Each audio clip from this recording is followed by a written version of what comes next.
Hello and welcome to this video. Today we're gonna talk about learning the spoken language.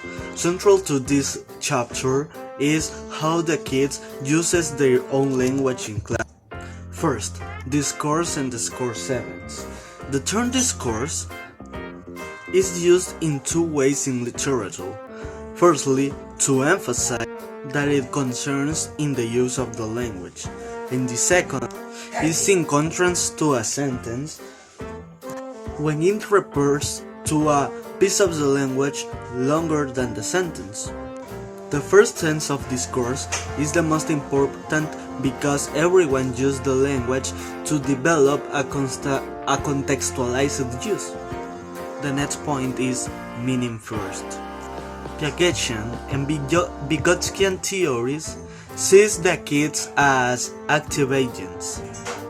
They are constructing their own meanings based in the experiences that the world has given to them. When we talk, we try to use meanings to capture our world and other people's sense in particular contextualized understandings.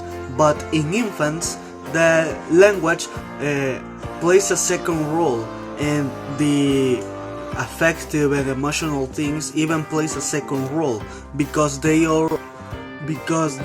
talking is used to search second meanings. Finally, the final point that I want to touch is the language used in task. Here we can see how the language that we use in tasks can affect the kids. Some activity that we can do is make the pupils read a text about Arctic animals.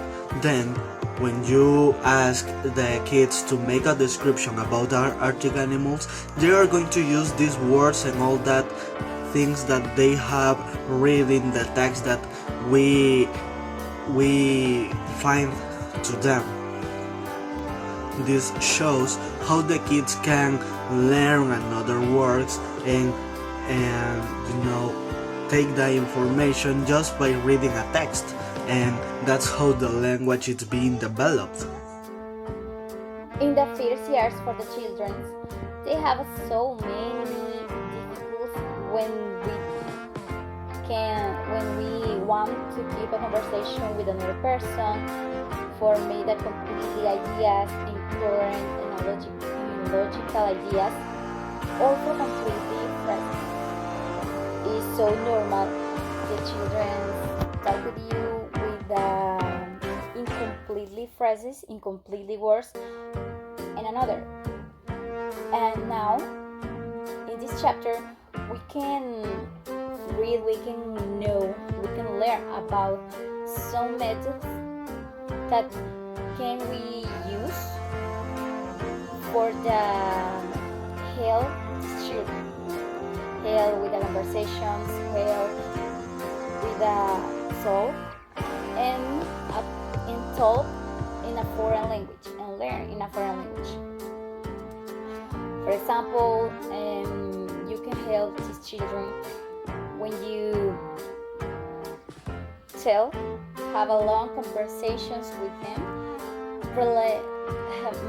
keep a relation in one object with another thing, or using and practice the foreign language and phrases of the foreign language in a daily life, in our routines, in normally things that the children do. This is so important because you can help the children learn a foreign language or make a conversation. And for example, if they can have better conversations with another persons and talk in front another person, expose them or talk another thing in front of other persons. That's so important because as we already have the children to learn they need to practice a lot like us right now because we're practicing. But before that, they must learn the vocabulary, and very importantly, they must understand the meanings of the words or phrases that they are saying. Because if they can understand what they are saying, it will be easier to develop the vocabulary and speaking ability. And to achieve this, we have some activities that can help them, such as memorize and say, talk and say, listen and say, or even write word with images, things like that, or even repeat after the teacher. This will benefit them because they will